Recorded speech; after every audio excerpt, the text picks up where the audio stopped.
Hello and welcome to today's Food Rules. Mathios is joining us. Thank you, Rachel, for joining us. How are you doing?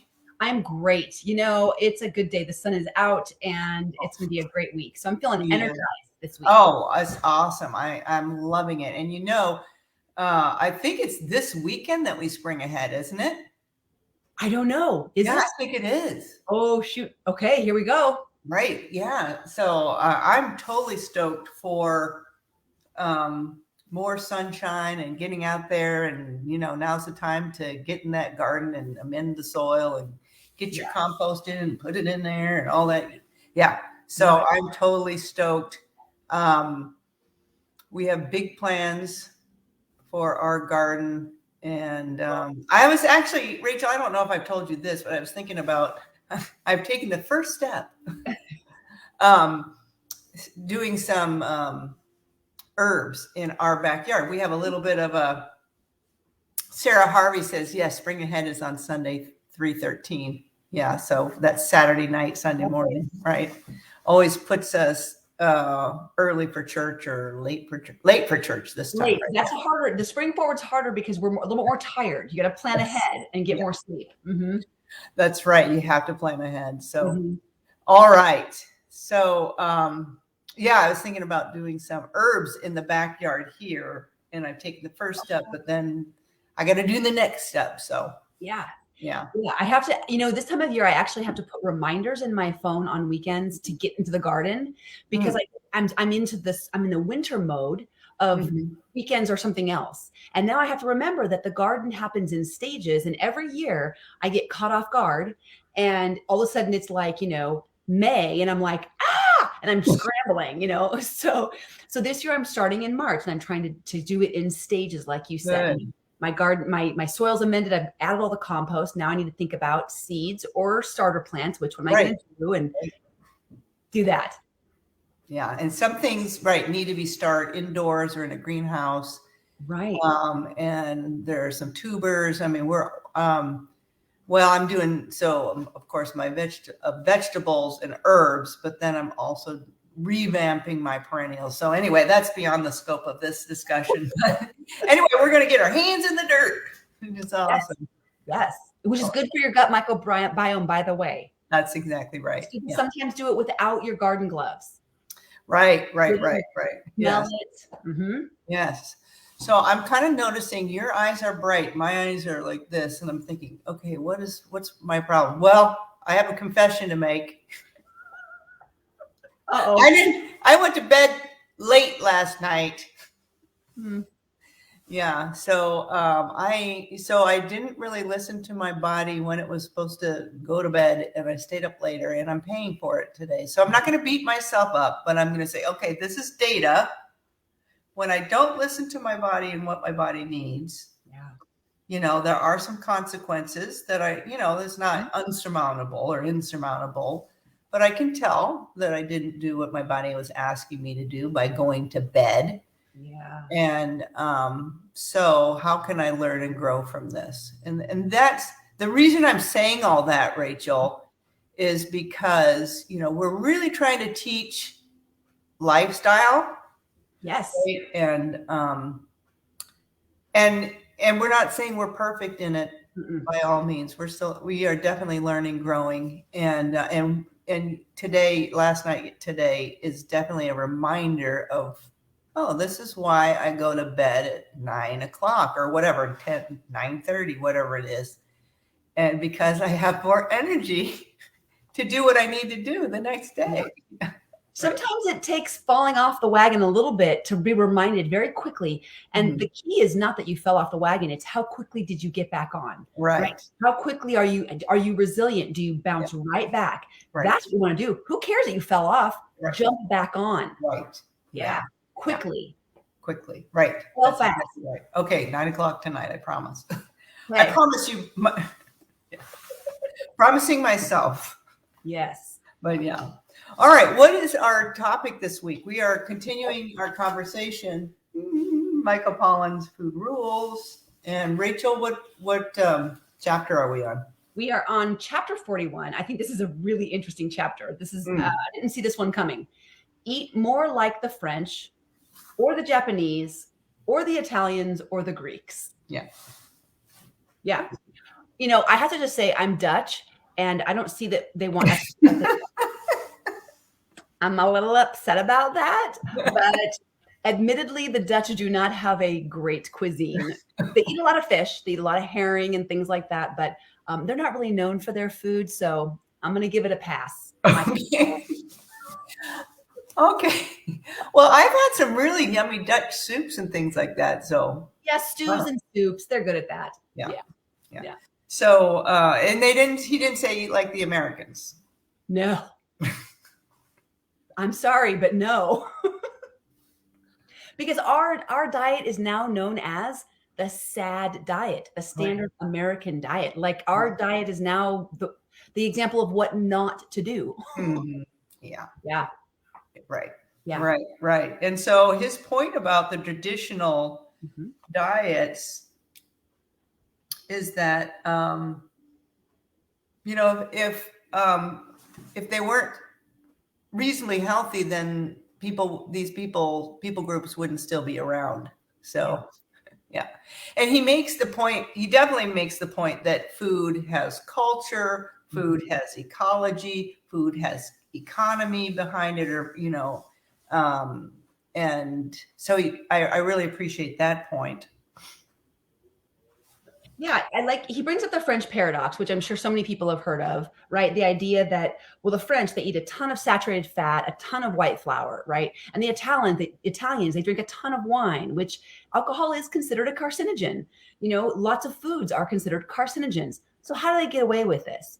And a lot of that paradox might just be that let's look at how they're eating their food. Right.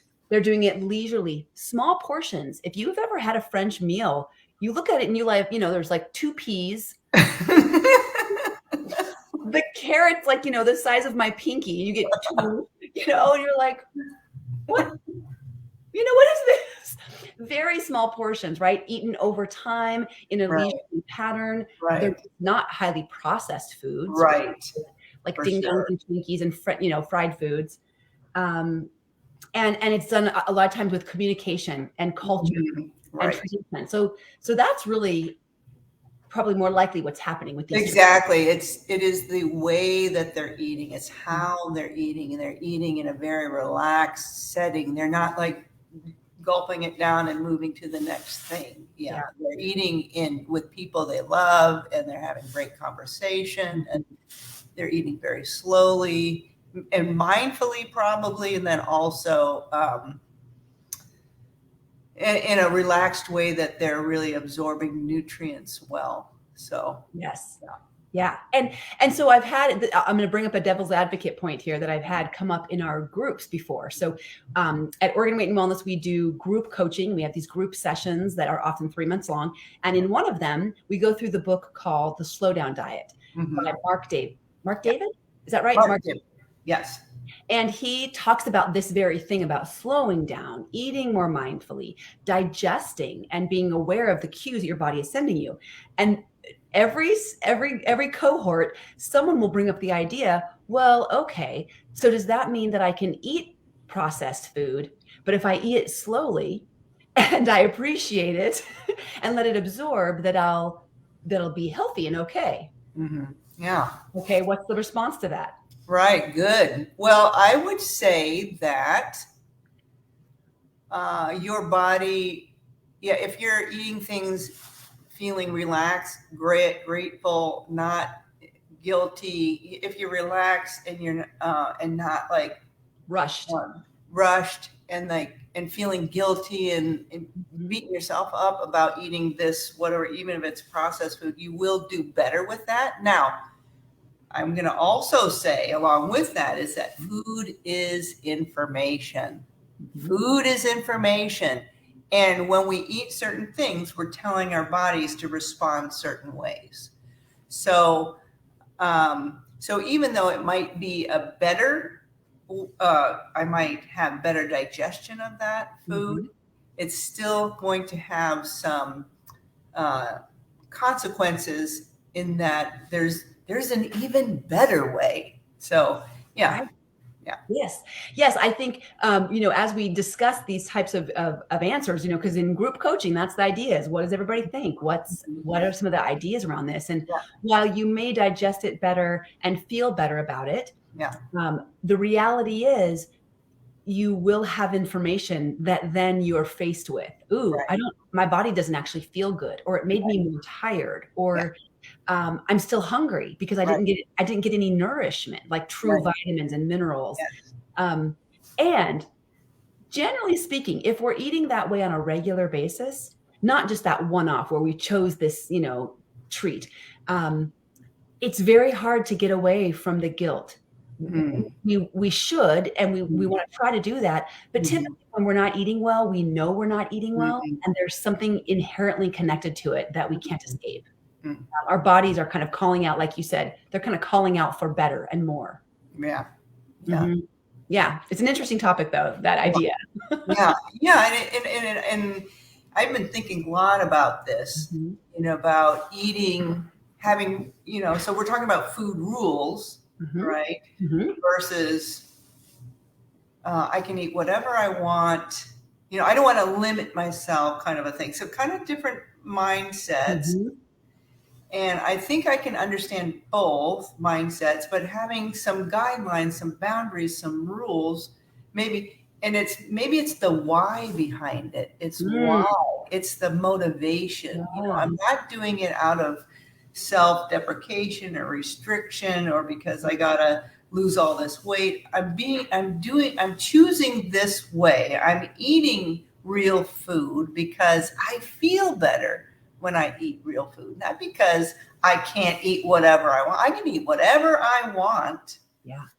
But not everything is going to be beneficial for me because food is information. But anyway, I'm really constantly throwing this around in my brain because what I don't want to do here at Oregon Weight and Wellness is create eating disorders or disordered eating. That's right. Yeah. That's right. That's right. And it's the journey that patients go on in this process. There's often that aha moment of, oh, you mean everything is permissible? Yeah, you get to decide. I mean, bottom line is you'll decide anyway, right? Your choice. It's your choice. And what we find is as we make better and better choices and make those small baby changes over time, I've had many patients kind of report back to me as their coach, like, I had an option and I couldn't believe I chose the healthier option. When given the option at some point, suddenly I realized I don't really want to choose this thing that I know is historically made me feel guilty or sick or no energy. I actually am craving more veggies. I'm craving that piece of fruit over there, So there's a change that happens within us. Right. But we're approaching it from not that restrictive. Yeah, we're approaching it from maybe this freedom, right? Yeah. Yes. Freedom to give my body what it really needs to perform well and feel good and be healthy. Yeah. Yes. Yeah. Good. I love it. So one thing I thought it was funny, he says, Inuit, so that's some of these traditional foods carry better than others. Inuit, not so well as Italian. Yeah. So I think the Inuits, don't they eat whale blubber? Yeah. I mean, those traditional people didn't have. Yeah. Much They else. eat what's around them, right? Yeah. So maybe I'm not going to adopt the Inuit diet. Right. That's not going to translate well for us. But on the other hand, I also want to point out that sometimes what we think is like a traditional Italian, well, it's Italian, it's healthy, and it's a traditional, yes. Yeah, maybe not. Maybe we've kind of changed what we, and so we're not really eating the traditional diet. Yes. For example, a lot of Italians, they live on coastal regions, so they're eating a lot of fish. Maybe they do have some pasta with their meals, but it's not as much as we think. And our idea of Italian is spaghetti, right? Yeah. Right. And I think if there were some older Italians coming over and looking at our Italian meal with spaghetti and then bread and, they're like, That's not an Italian meal. That's right. We've Americanized Yeah. a lot of these foods, and there's so much research into the Mediterranean diet, right? Kind of hailed as the best overall diet. But when you look at Mediterranean diet recipes and cookbooks, and you look online and you look up something that says Mediterranean, it's pushed way far. Yeah. They've taken a little thing like some nuts and some seeds and some oils, and they're drizzling it with 2 cups of oil, and really incorporating items that were never really part of the Mediterranean diet. So that's a really, really great point. Is what's the true traditional food group? And there's so many, and then maybe there are other things like we talked about earlier that are included in their lifestyle. Right. Right. Maybe they're walking from place to place or riding a bike from place to place. Maybe they're more relaxed, taking a little bit more time. So it's all very interesting. So and he does talk about one thing that's kind of interesting is the way that foods were eaten together. Right. He talks about the in Latin America, they would eat corn, but they would also eat corn with lime and with beans. Right. So just corn by itself is a very different thing than when eaten with lime and beans. Lime has citrus and helps us absorb a lot of the nutrients, and beans are going to be that fiber and that protein source to balance corn. And also the corn was not the hybridized style we eat today. Super sweet corn. Yeah, that's not what they were, and potatoes. I think of potatoes, these incredible healthy foods, but the way that we've made them, these giant, potatoes, this is not. So if you're going to eat a potato, think about the Japanese sweet potatoes or the fingerling potatoes, these smaller, more traditional or ancient style of these foods. So Sarah asked, what's the best corn to eat? And I would say corn that's non-GMO, first of all. And if I eat corn, I mean, this is for me, I eat corn on the cob, and then I have, 1 serving of it. So and it's part of this other, part of the meal. So yeah, we don't eat a lot of corn in our family for some reason, more in the summertime than any other time, Right. Seasonal. I love that. Seasonal. Yeah. Very seasonal. I'll toss it into salads for that little crunch, that little crisp, sweet pop. But it's definitely not like a main portion of my plate ever. Right. And like you said, once in a while on the cob, I'll snap them in half and have a half of a cob. Right. That's right. Yeah. 1 serving, I guess, would be half the cob. Yeah. It's seasonal and then non-GMO. Yeah. Of course, if you want to cut it off the cob, that's fine too. Yeah. And I think it's hard. I don't know that we can find a traditional old style corn. I wonder if they call it Indian corn, the speckled colored ones. Right.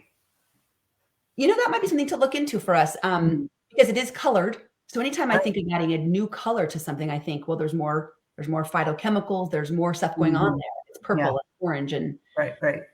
So I don't know. It's good. It's worth exploring. It is. That's worth exploring. Yeah.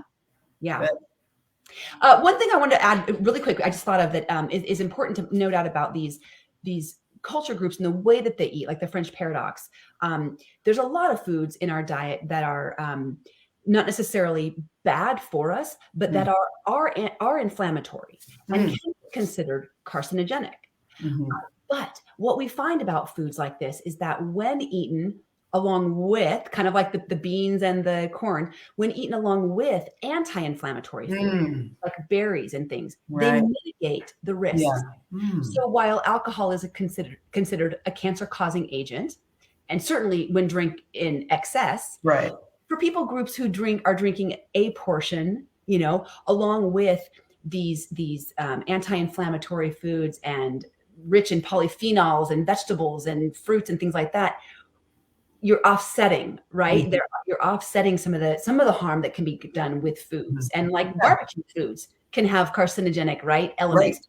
But again, it's a full rounded and what we're eating with it. So good point. Very good point. Yeah. And the way we prepare it can Right. increase the anti-nutrients in the food. For example, with the beans, if you soak and soak and soak and soak them or pressure cook them, Mhm. we're not going to get those anti-nutrient effects from them. That's Yeah. right. So That's right. great point. Yeah. Mhm. And because, and to his last point, it's because food isn't, the traditional meals are more than the sum of their parts. I really like the way he ended that there. Yeah. Mm-hmm.